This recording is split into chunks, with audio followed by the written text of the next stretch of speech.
Hi, and welcome to the latest parent workshop for myself, for more. Today's the 22nd of November, and we're currently live on the Facebook group. If you're watching this as a recording, hello. So today we're going to be focusing really about maths anxiety in our students, in your child. And the three main areas we're going to be focusing on is why your child might be feeling anxious about maths, how you can build up their confidence to do with maths, and what you can do to support your child, specifically with maths exams and tests, which are quite often one of the reasons we feel anxious in a certain area. So if you've got any questions during this and you are watching live, please feel free to put it in the chat. If you've got any questions on the recording, please come onto the Facebook group and post them on there, and we can, well, I can try and answer them best I can. So they're the three main areas we're going to be focused on. So if we go into the first one of why do students feel anxious about maths, really basically, it's absolutely normal to have some level of anxiety around maths. It's normally because we find maths hard. Students who feel anxious about maths find maths difficult. I don't think there's any real surprise there. If you think of the logic there, if you find something difficult, you're more likely to be a bit anxious about doing it. And we're going to discuss a few reasons about why we feel anxious. But the main thing I really want to convey is that it's completely normal to have anxiety around maths. We all have it to some degree, you could argue. For example, there's some areas of maths that I absolutely love and I look forward to doing. There's some areas of maths, really high up levels of maths, that I find really difficult, and I might feel a bit anxious before I start studying them or before I start doing some questions on them. And I'm sure you can relate to that as parents, maybe from your own maths days or from maths you do in the real world or in your jobs or anything like that. So it's completely normal to have this anxiety around maths. What maths anxiety is, at its core, it is a negative emotional reaction to mathematics. So I think that's really important to consider, that this is not any other kind of reaction. It is that emotional reaction, and it is a negative one to that. And that links to what I was just saying of like feeling anxious because something's difficult. The problem with maths anxiety, and I'm sure you've experienced this with some of your children, is it leads to a lack of confidence. And that lack of confidence has other issues with us, because we're feeling confident, we're not as motivated, we're not achieving. And the link between achievement and motivation is one of the things we're going to cover later on in this workshop. Interestingly, the studies done, a lot of these research has been done by the Maths Trust Association, is girls feel more anxious about maths than boys do. You could argue there are an absolute plethora of reasons for that. They are kind of the systemic reasons in our society. There's reasons in schools. But that's just, I think, an interesting thing to take on board, even though girls consistently outperform boys in the GCSE results. And interestingly, it continues to develop over time. Now, quite often with maths, we think about it as a moment. I now have maths anxiety, or I developed maths anxiety at this point and I never got rid of it. I never got past that point. These are probably phrases you've heard, maybe even yourself has said them. It's definitely something I've heard as being a maths teacher in the UK and Asia. So maths anxiety can develop over time. So we can have this initial anxiety about maths, and that can develop. That's quite often as we move up, the maths gets harder, our emotional reaction gets more negative because we're finding it harder, our maths anxiety deepens, we come back to the start. So it's kind of that cyclic thing of creating a more and more negative reaction to maths, which leads to a lack of confidence.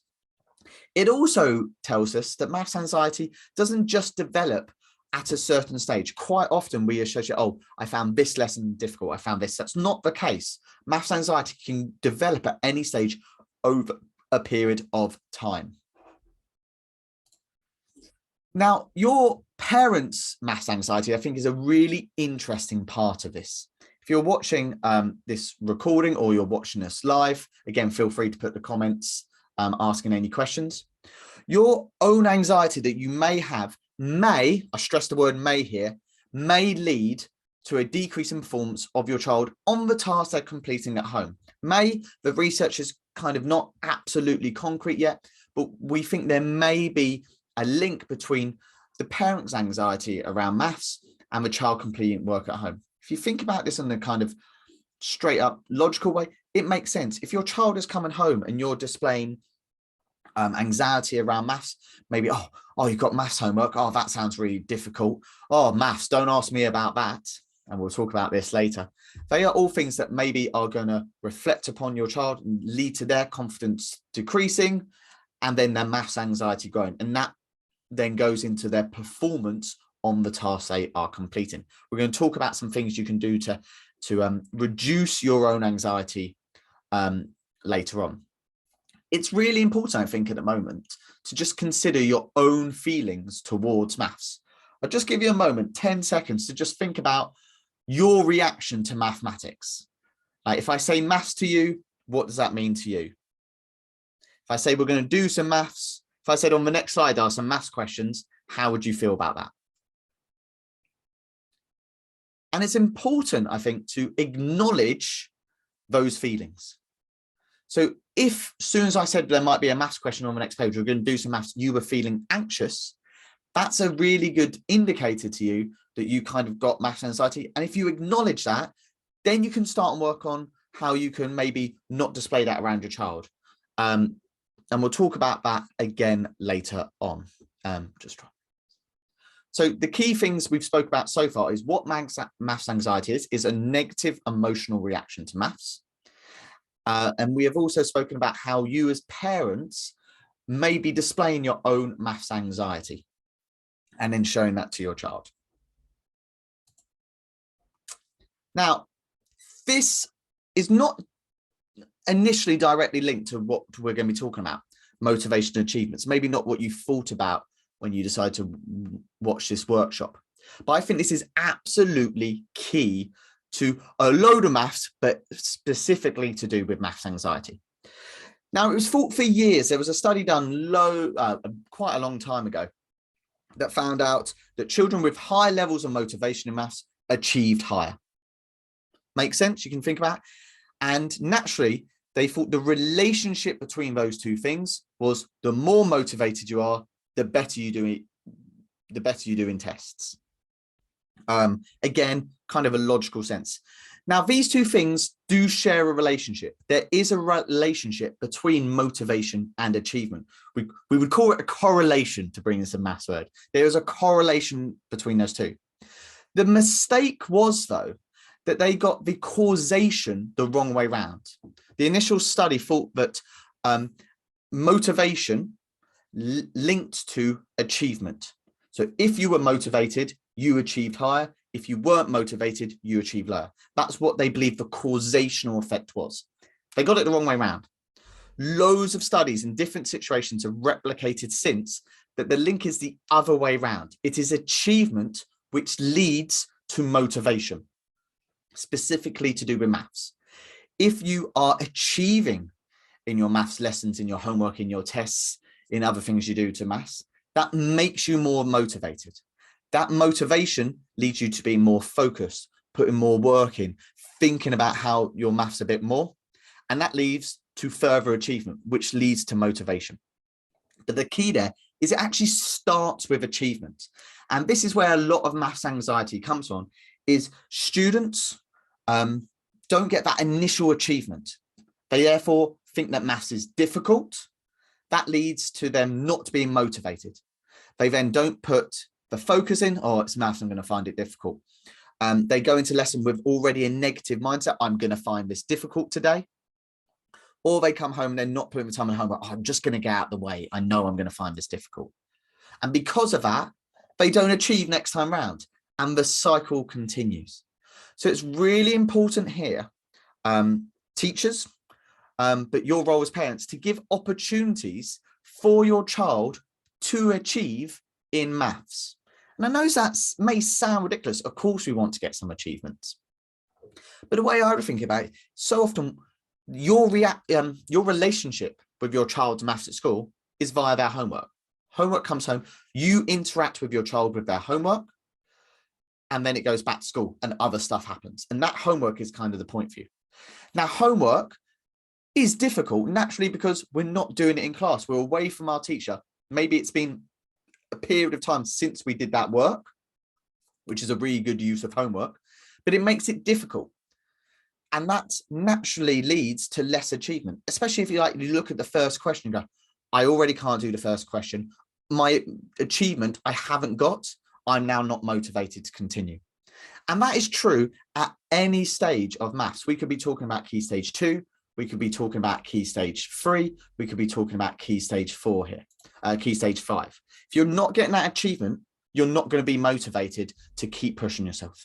You can link this to loads of other things. If you think about going to the gym, going for a run, reading a book, like if you're not achieving something, you're less motivated to continue. Oh, I found that run really difficult today. I'm not going to do it again. Oh, the gym was too hard today. I'm not going to do that. Oh, this book, like it's taken me ages to read any of it. I'm just going to leave it. So it's really important you give your child opportunities to achieve. So helping with homework is a really nice example of help them early on. So instead of saying, ask my help later on, ask for me your help if you need it, especially at maybe key stage 2 in primary, help them out with that first question. Get that first question in, get that sense of achievement, celebrate that achievement, and then let the motivation kick in and continue. If you're looking for other things to do with homework, well, maybe just before we start our maths homework, let's do our times tables. Let's do something to get that sense of achievement up, and then let's dive into our homework. Let's not just go in essentially cold into our homework. So that's a really key thing. I just want to summarize the first line there. Achievement leads to an increase in that motivation. So let's get some achievement going.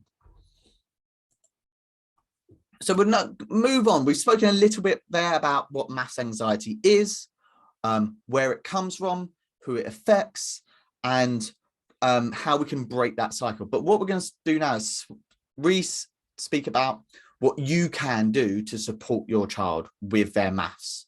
And everything we talk about here is about getting over that initial maths anxiety and getting into the maths.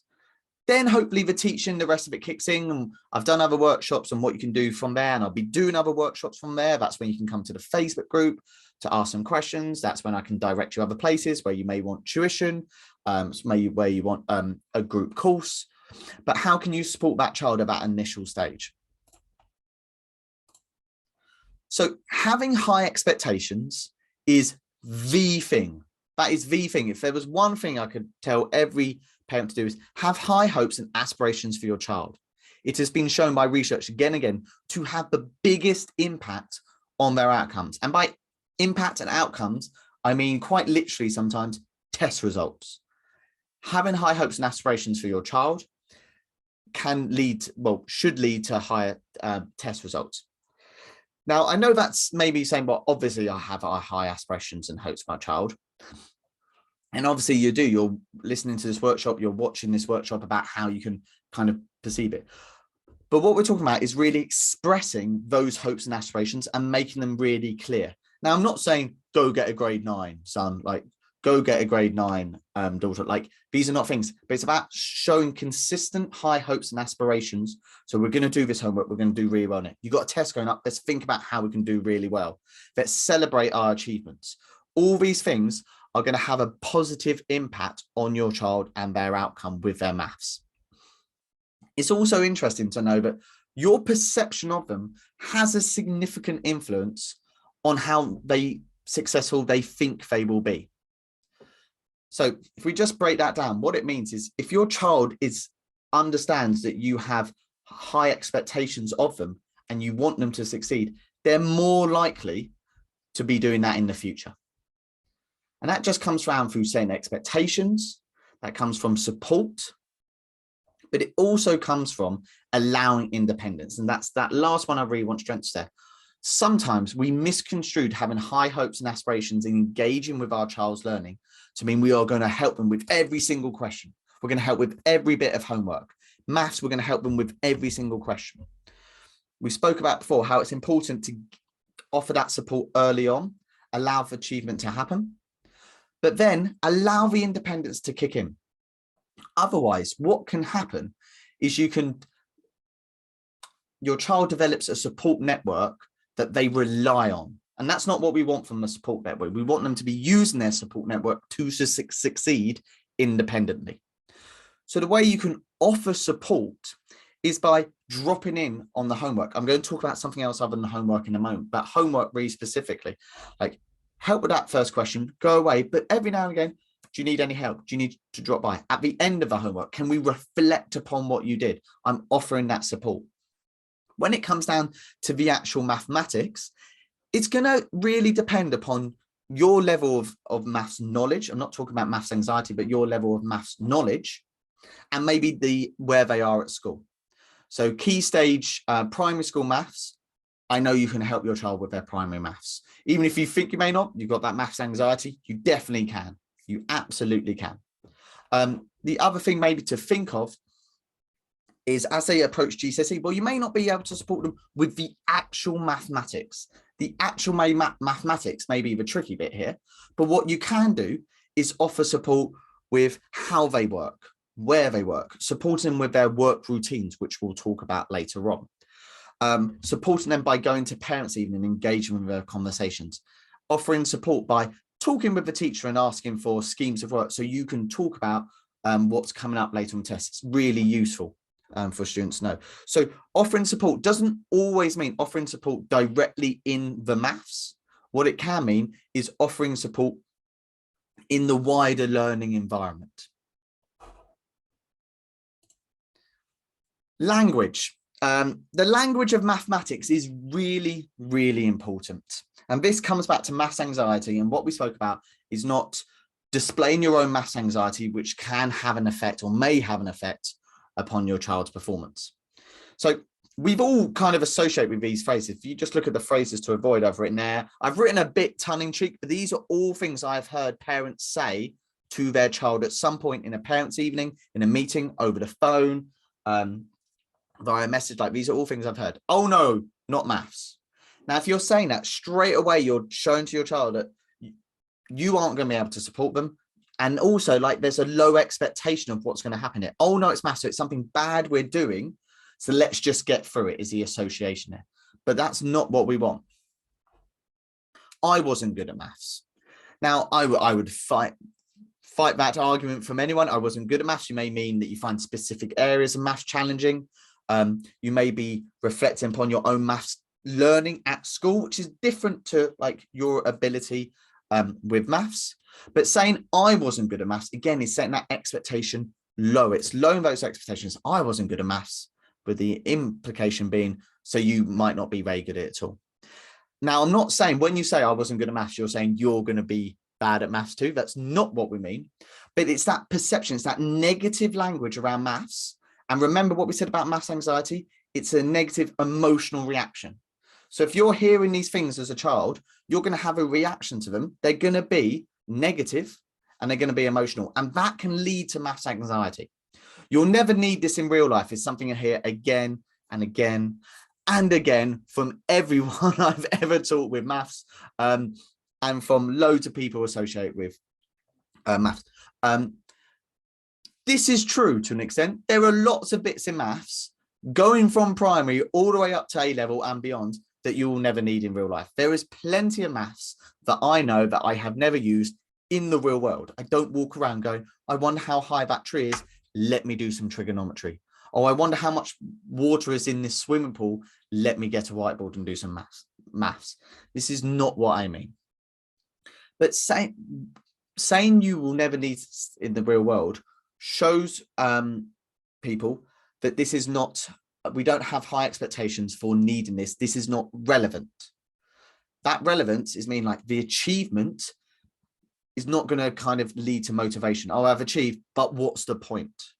So the way I answer this question is, oh, like, mum, dad, am I ever going to need this in real life? Sometimes the answer is absolutely not. Like, be honest, let's be open. No, you're not going to need this in real life.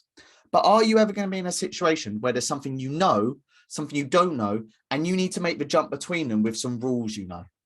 Absolutely. I'm sure we've all done that job. There was something we know, something we don't know, and we're making that jump with some rules, processes, procedures that we know. So the processes in maths, the skills we're developing, absolutely we need all the time. But maths is quite abstract at its best. which is the brilliance. One of the reasons I love maths is it's quite abstract. And the other thing is there are quite often things, will I never need this in real life? Yes, you will, but it's at such a high level that you never get to that stage of actually needing it.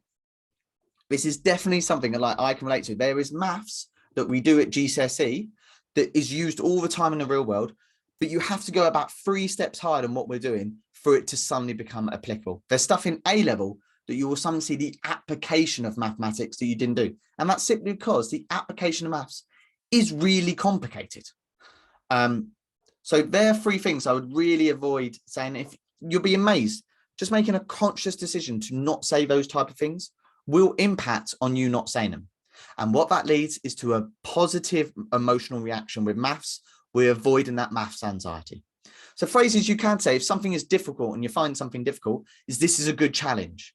Let's try and complete this challenge. Using that word challenge implies it's something we can do if we are focused and work hard. It's not that you can't do it, it's you can't do it yet. One of my absolute favorites. For those who have been tutored by me or parents who I've worked with, you probably heard me say this, that idea of yet. So this is not something we can do right now, but it is something we are going to be able to do. It shows those high hopes and expectations. It cushions the thing of this negative reaction of it's not I can't do it, door shut. So can't do it yet. The door is still open to go forward. It also means we are not getting 0 achievement from this. So it's just, oh, you can't do it. Let's stop doing this. No, we can't do it yet. What a good challenge is this? Let's keep going with it. So think about your use of maths language. Think about your reaction to it. So if your child comes home with some maths homework that they need to do, or they ask a maths question at home, or they're talking about that maths lesson, like be engaged and be positive about it. It will help with maths anxiety, which will lead to them more likely to achieve. And as soon as we get that achievement, then the motivation kicks in.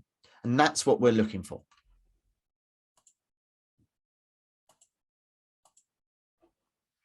Little things you can do at home to help with maths. And these are some of my favorite things to do because they are small things that can have a really positive impact. So little and often when it comes to practicing maths, I am not saying, and I will never recommend, what you should do is hours and hours and hours of maths at home. The human brain can literally focus for about 90 minutes as a grown adult. Like that's the longest we can focus on something really intently.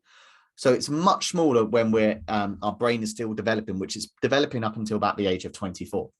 So maths is all about coming back to things. The reason I say it's about coming back to things is you've got stuff that you know in your brain, and the act of remembering it means you're more likely to remember it next time. You'll probably think about if I said there was some things, what's the lyrics to your favorite song when you were when you were a kid? Like I still know all the lyrics to Linkin Park in the end. I haven't listened to that song in years, but I'll still be able to retrieve that knowledge because I used it so often. There's some things though that I haven't thought about for ages. So who was my year 4 teacher? Like I don't know because I haven't been thinking about that knowledge. So maths is we keep going back to things. So if your child times tables is the absolute classic at primary, it's about doing it little often. It's not about sitting down and doing those big multiplication tests that take 20 minutes. It's about every now and again throwing out a question. If you know your child is struggling with 8 times 7, it's always 8 times 7, don't worry. Every now and again, just throw it out there. What's 8 times 7?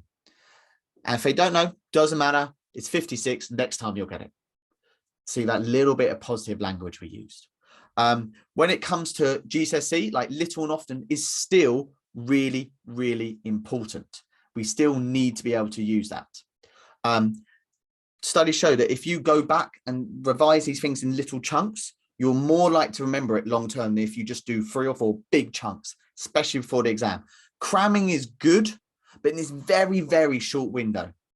And it can only have so much effect. So rather than doing 2 hours a night for exam, it's much better to do half an hour each day before the exam, taking it months back. We've got the GCSEs coming out later this year. The revision should be starting now because that is going to allow us not to forget things longer term. Use maths language when you can. Normalize maths language by using it as much as possible. Little things like when you're cooking, use the units.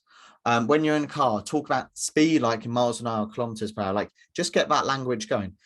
As we advance, try and question your child about some of the language they use in school and see how you can bring it into the real world. You'll be amazed again at how easy some of these things are to bring in. I'm not talking about trigonometry and sine, cos, and tan. I'm talking about like radius of a circle. We're talking about show that is a really good one. That's a maths phrase, like show that this is happening. Well, how do you show me? You don't just do the thing, like you show me the steps and where you do it. So try and use math language and encourage your child to do it. By using that language, you'll normalize the maths language. And if we are normalizing that maths language, it takes that emotional negative reaction away from it because we're expecting it to happen.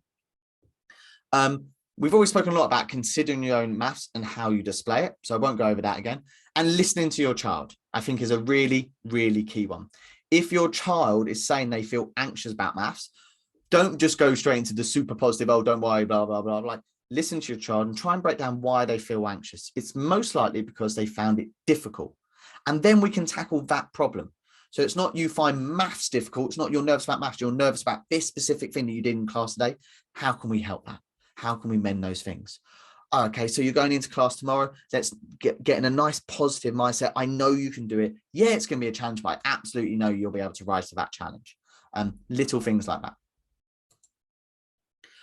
Next section is going to focus mainly on the exams. So when I'm talking about exams, I'll make reference to GCSEs because they're the big ones coming up that a lot of people have asked me questions on beforehand. But everything we talk about here is relatable to everything from 10 plus to the 11 plus to entrance exams, to the GCSEs to A levels. So with maths, as we spoke about, it's about normalizing our relationship with maths and getting rid of those negative emotional reactions we have to maths.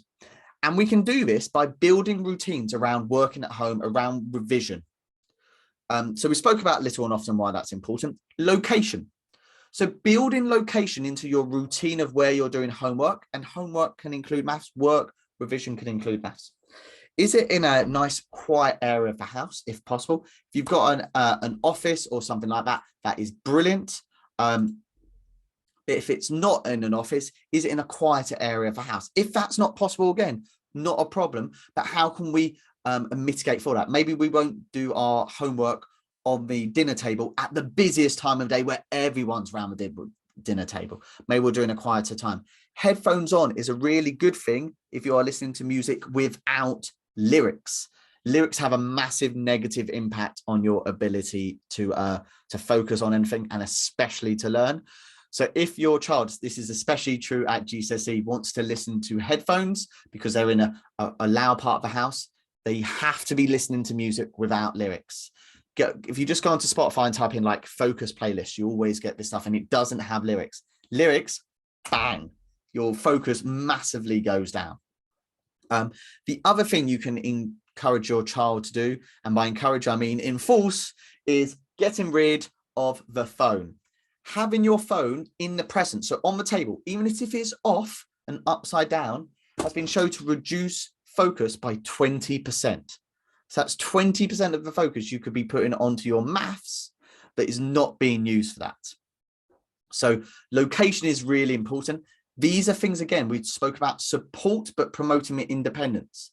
Taking the phone away is supporting your child learning and promoting their independent focus on their work. That is true for any age. Timings.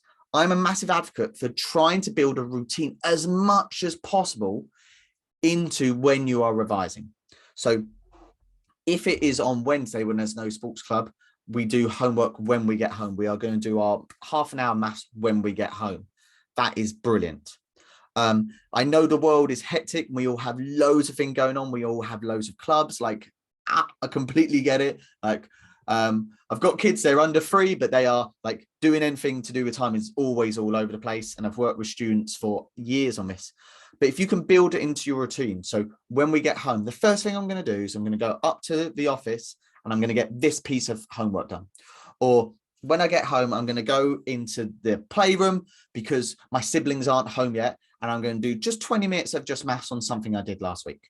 These are all things, again, you can support your child with by giving them nudges. Right, remember, it's 4 o'clock on Thursday. Go up and get your maths done. It's on the way home. So when we get home, It's going to be like 3 o'clock. We've got some time. Do you want to get that question you were finding difficult? I can help you with the first bit if you want. See how we're building it into our routine and reflecting upon the homework. Now, this is something that you really can offer support. It's really hard as a teenager, as a young person, as a young adult, as a child, as a primary child, to, after the work is done, to sit back and reflect upon what you're doing. I mean, it's difficult as an adult. We all find it difficult. And this is something you can do is before your child transitions back to the world at home and Xbox, watching TV, going out, whatever, iPad, take some time to encourage them to reflect. So how did you find your maths today? What did you find difficult about the maths today? What did you do really well today? Those little questions will encourage is a better word, encourage your child to reflect upon the maths. And they might say like, actually, I found the decimals really difficult today. You can log that. So when they come back next time, oh, should we do a quick question on decimals beforehand? Take a sneak look at their homework, take a picture.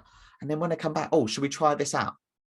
If you're not sure about what it is, just ask the teacher. Oh, I found this really difficult. Fizz, come on my Facebook group and just say, oh, here's a question my child really struggled with. I want to help them with tomorrow. Like, can you do anything? Like, if I see those questions, I'll like answer them as soon as I can. Sometimes I'll even get a little video up if it's something loads of people ask me about. So these are things you can do to support your child around the maths. And think about everything there. It's about taking the spontaneity out of it, focusing on the routine. And if we have routines, we're less likely to have a negative reaction to it.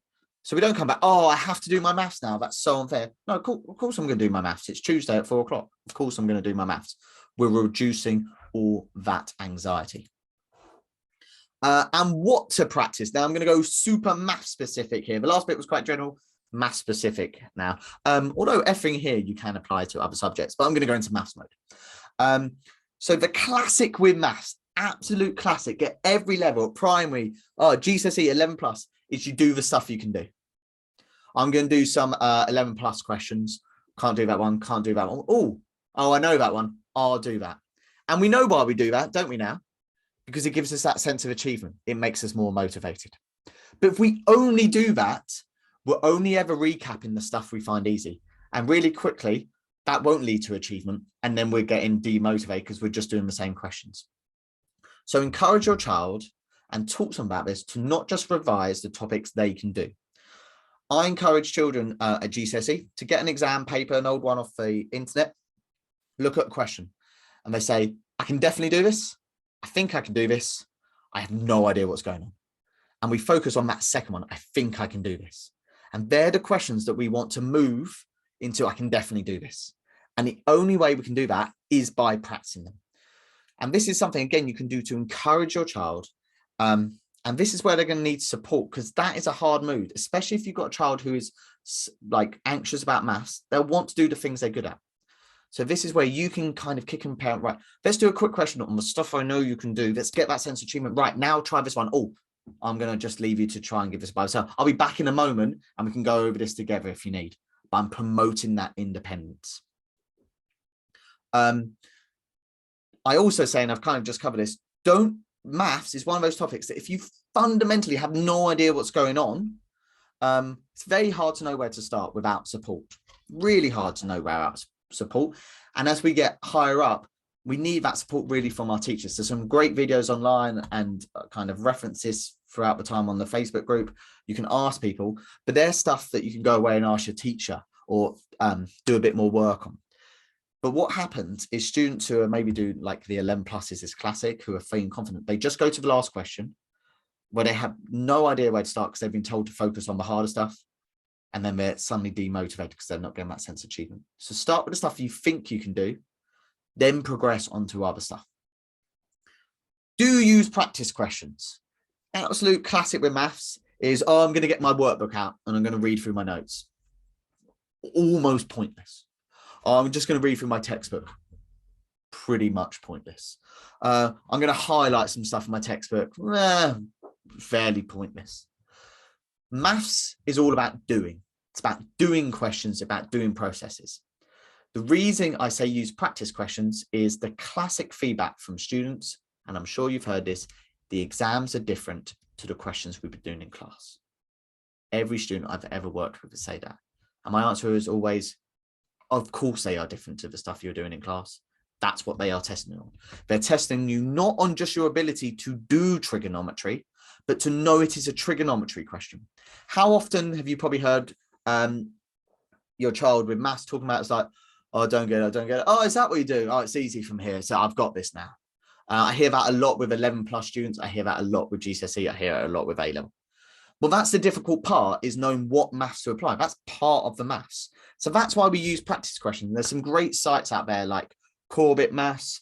It's a great one because it's got the answer as well. So you can try the practice questions, but if you're not sure, you can go look for the answers. Still not sure, he's got videos.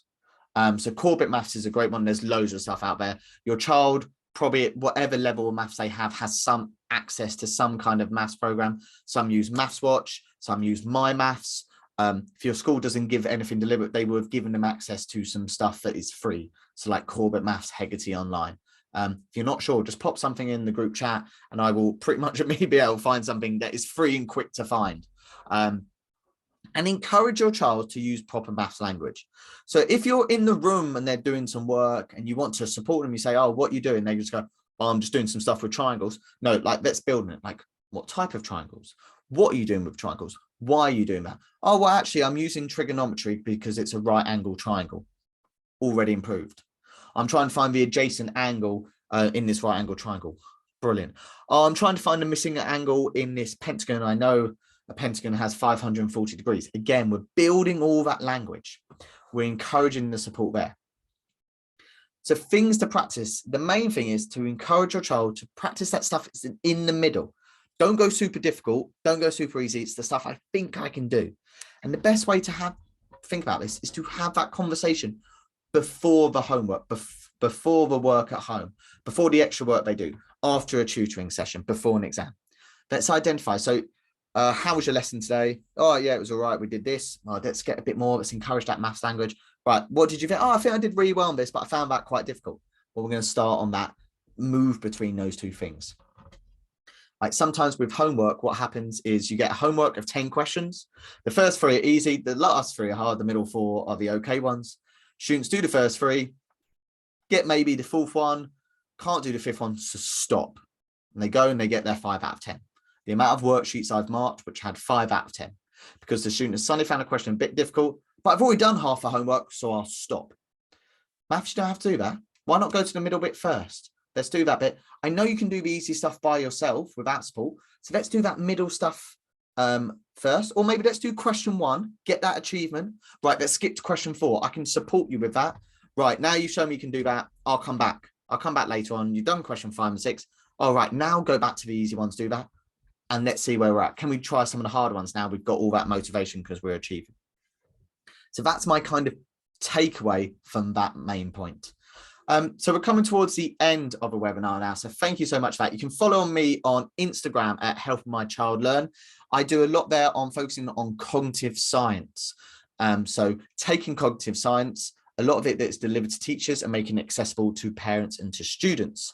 You can also join the Facebook group that you are already in because you are watching this. If you are watching it on the recording, you will see a link in the bio to come and join the GCSE support group, but everything there is also applicable for all of secondary maths, and the 11 plus stuff is all there as well. You can find more about me on that Facebook group, or you can go to www.moreedu.co.uk.